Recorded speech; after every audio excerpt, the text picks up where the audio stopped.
I'm very happy to have Adam Bellflower here. Adam works here at Farm Bureau as a governmental affairs specialist.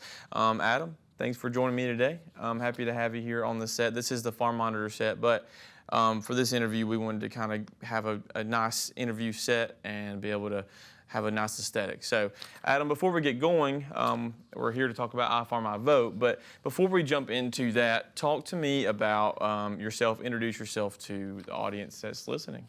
Yeah, so my name's Adam Bellflower. I've been here at Farm Bureau for about a year and a half now. Started at the beginning of the 2023 legislative session, and I'm one of our 2 state lobbyists. So gotten to go through the 2 legislative sessions now.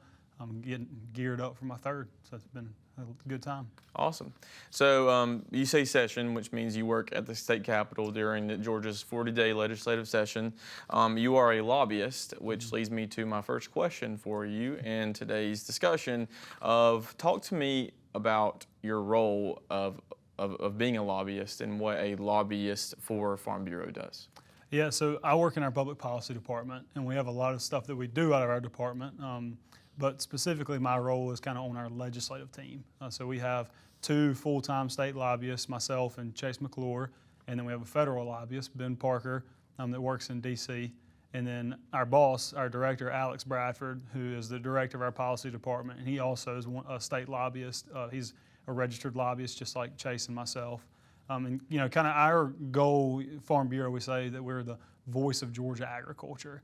So our role in the public policy department, specifically with our legislative team, is to be that voice for Georgia agriculture in Atlanta and Washington, D.C., and focus our efforts on how do we communicate our message and our members' message to the elected officials in D.C., whether that's legislators or government agencies, whoever it might be.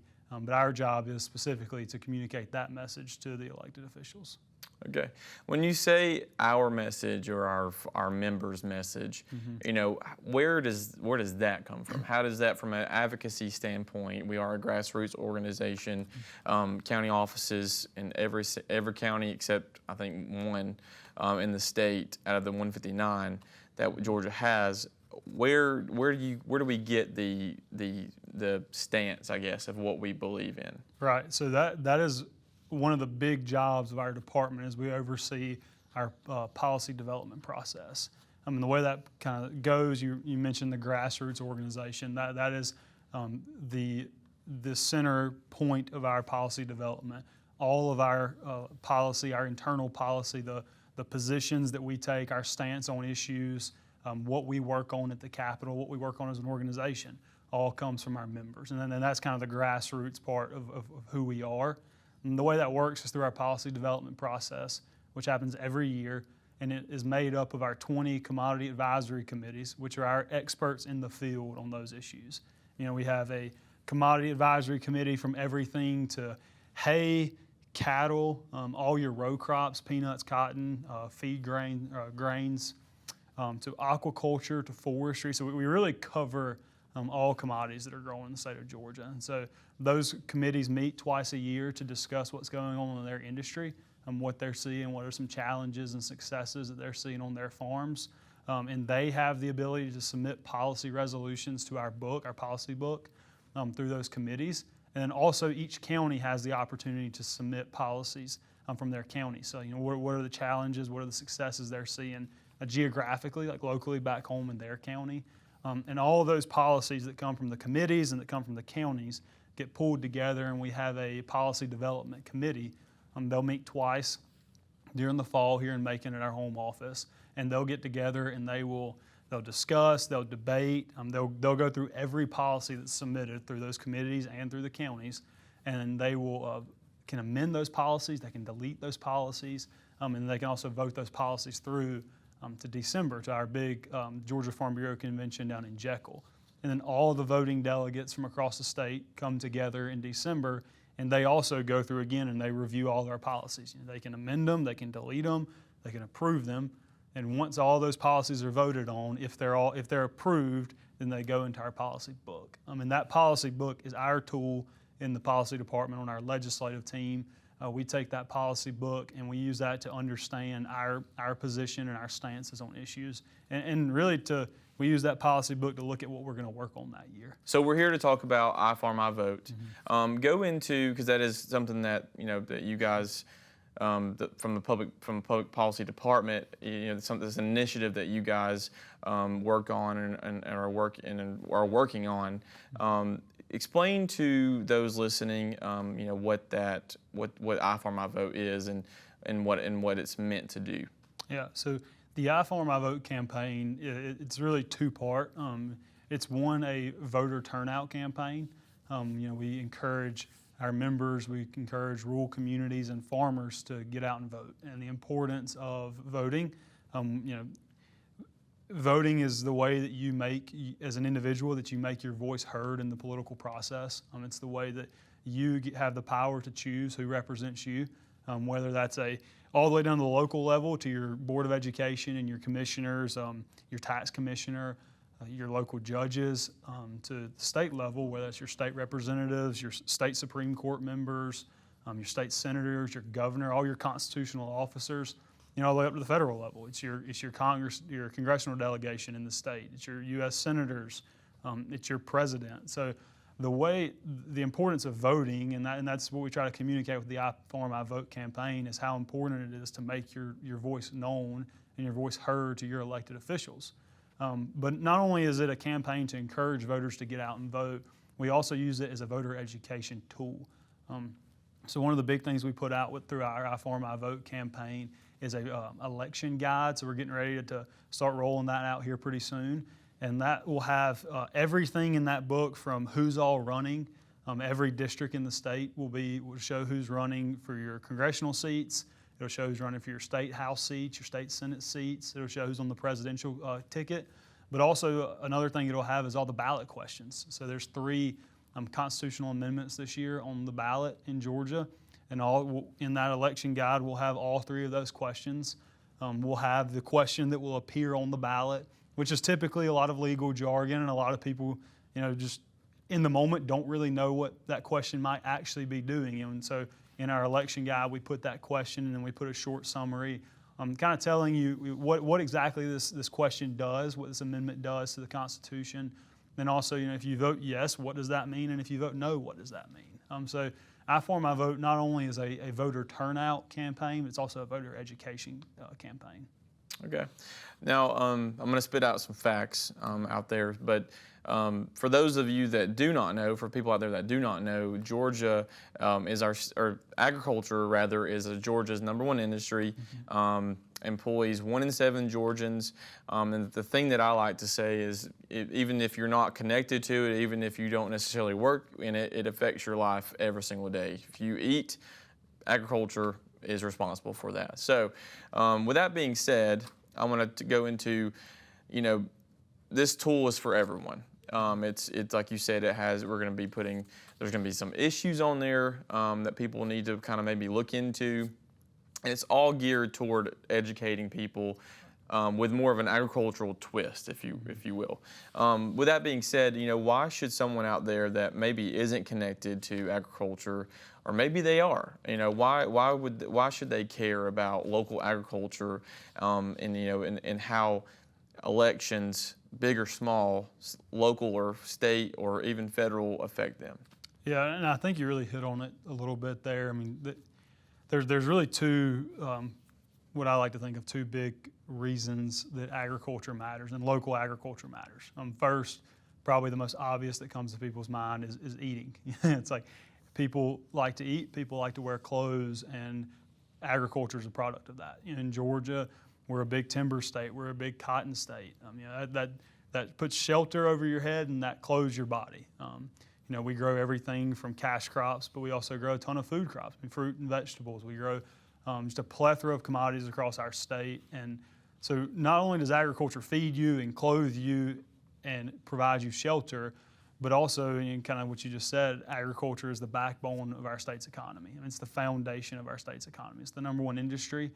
We have an $84 billion impact on the state of Georgia. We have about 17% of our state's GDP is tied to agriculture.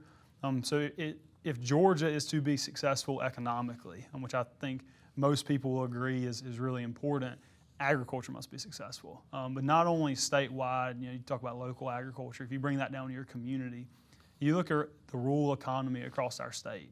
The rural economy is built on agriculture. There's a lot of communities across our state that their largest industry is agriculture. I would say most counties in our state, their main industry is agriculture. And that's not just the farmer. I think a lot of people kind of lose sight of that sometimes. Agriculture doesn't just stand up the farmer that grows the crop. It also is responsible for transportation infrastructure and the transportation industry. We rely heavily on a lot of these farm supply stores and a lot of the mills and the gins. And, there's so much more to agriculture than what a lot of people think of. A lot of people, when they hear ag, they think of the farmer, and they think, well, if I'm not putting the seed in the ground, I don't really have a role to play in ag. But the ag picture, the ag effect, if you have it, is so much greater, and that ripple effect is really felt all throughout our state through various industries and through a lot of industries. So, it's no secret that in the last, I want to say decade, probably before then, politics, elections have become very polarized. It's just something that I feel like is every time you turn on the TV, there's some type of political news, and so a lot of people I know that some people maybe I've heard it talk. People don't even want to vote. People don't think that. People don't even think maybe it doesn't matter. Maybe I shouldn't vote. Maybe it's just one vote. What does that matter? But speak to why votes do matter, like why it's important, just from an agricultural standpoint, even like the issues that we're talking about, why it would be important for someone to be able to utilize that right and be able to go out and cast a vote in November. Yeah, man, I think kind of going back to something I said earlier, if you like what's going on in politics, in the current political climate, the current political scene, voting is your tool to keep that and let it continue happening. If you don't like what's going on in the political climate, the political sphere, voting is your way to change that. I think that's something a lot of people lose sight of, and they do. I think it's easy to think, there's 11 million people in Georgia. There's over 300 million people in the United States. Like, what does my one vote matter? The reality is, if you look at a lot of elections, most elections come down to a few hundred votes or a few thousand votes. Right. So I think there's a lot more significance in people's individual vote than a lot of people realize. But also, kind of going off something you said as you were framing that question, it made me think. Agriculture is a very unifying issue. I can't think of any issue that we've ever had come up at the Capitol since I've been here where it was a one-side issue. It's not, agriculture is not about R's, it's not about D's. Agriculture, I think, is something that everybody on both sides of the aisle agrees on is important, and we work with members on both sides of the aisle. We're not a partisan organization. We don't support one party or another party. We work with both sides, and we bring people together on our issues, and we have to work together with everybody to pass legislation or to make change in Atlanta and D.C.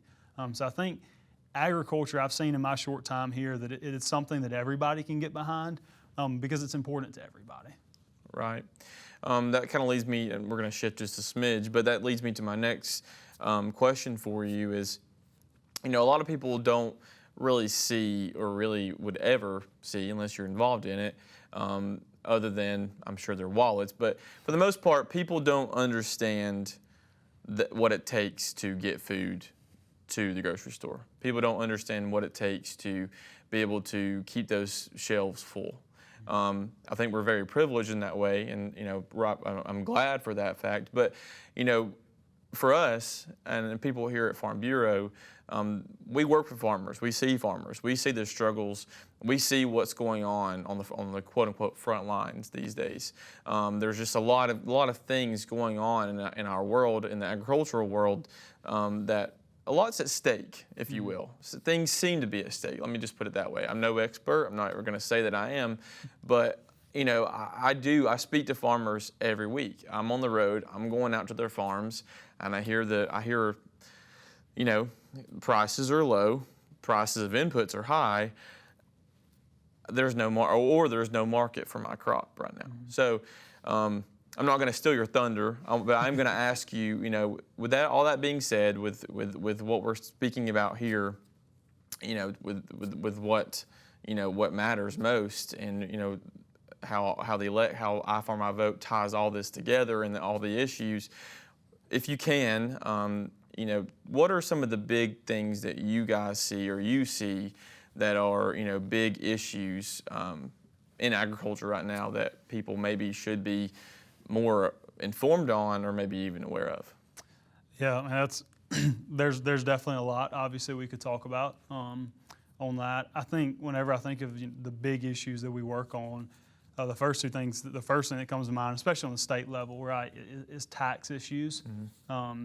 I think a lot of people maybe don't, when they think agriculture policy, the first thing that comes to mind might not be tax policy. But I think our state has really set up well to ease the citizens' tax burden. It's been something, if you watch the news, if you keep up with state politics, that's probably something you've heard a lot about recently.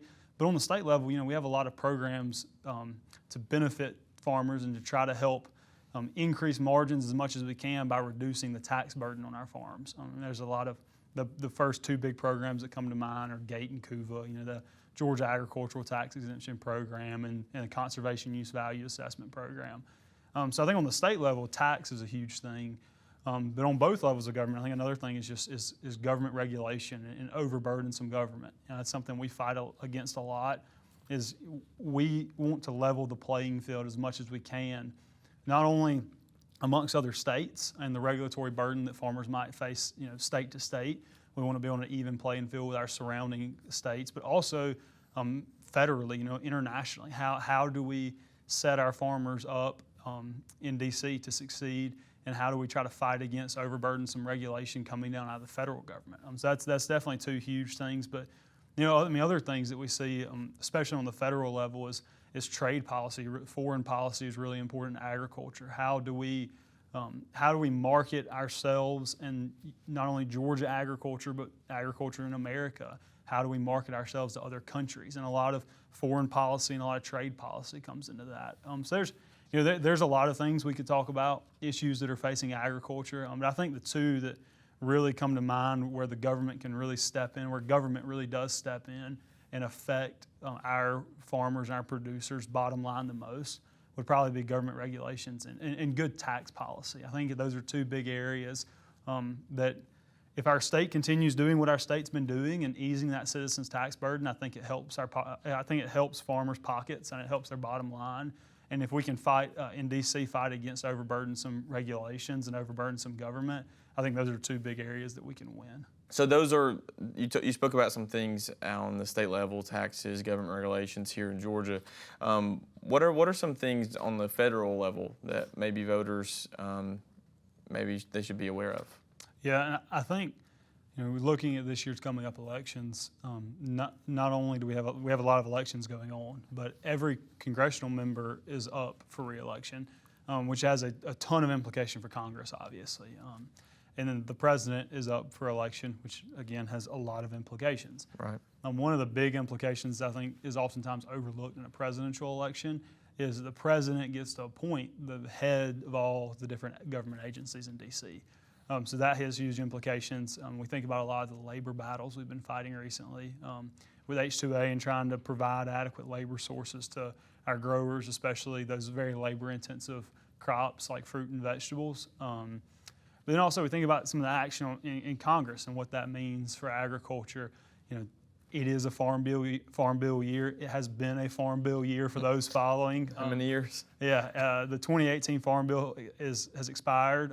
They've been working on the 2024 farm bill now for a year and a half. And we're hoping there's been a little more movement there. And really the whole ag community is pushing for a farm bill right now. And there's a lot of holes in the industry that we're kind of looking to a new farm bill to fix and to really shore up. So I think that's a big thing. As you're getting out and you're meeting the candidates and you're meeting people that are up for office, especially those federal positions, stress the importance of a farm bill. Stress the importance of good labor policy in supplying our labor needs in the ag industry. I think that's two big ones there. And then also, I mentioned a little bit earlier trade. A lot of that trade policy is set on the federal level. So think about those three things. I would encourage you as you're talking to your congressional candidates, talk about the importance of a farm bill, talk about the importance of filling those labor needs on your farm, and talk about the importance of good trade policy and the way that agriculture depends not only on domestic markets but also on international markets as well. Awesome. Last question for you, Adam. Speaking about I Farm, I Vote in particular, for someone out there that's watching this, listening to this, that's interested in, maybe supporting the campaign, spreading the word about the campaign, or even learning more about this campaign and this tool that we have that you guys are working on, where could they go? What could they do? How do they find out more? Yeah, man, I think like anything at Farm Bureau, it starts at the county level. I would encourage anybody that's listening, anybody that's out there, if they want to get involved in Farm Bureau, if they want to get involved in the I Farm, I Vote campaign, get in touch with your local county folks. Our county offices are the crutch of what we do. Our county boards, our county presidents, and the members in each county around the state, that's what gives us our grassroots strength. It's what makes up our network across the state and our way that we reach people and get our message out there statewide. So I would say that to anybody listening, if they want to get involved in I Farm, I Vote specifically, go to your county office. We have equipped all of our counties with lots of resources, whether it's a material to get out and inform people like our election guide, or whether it's just yard signs, road signs they can put out, stickers, magnets, postcards, whatever, handout items, whatever it might be. Your county offices have been equipped. We've equipped them with resources to get out there and get our message out in the community. Awesome. Well, Adam, thank you for today. Thank you for joining me. Great discussion, and I'm sure we could probably continue, but probably a little bit too long for people, I would imagine. I'm very passionate about, like I said, I see a lot of the issues. I see it every day, as do, I'm sure, you and the rest of the legislative team. So very important, but thank you guys for listening. Thank you again for joining, and yeah, have a great one.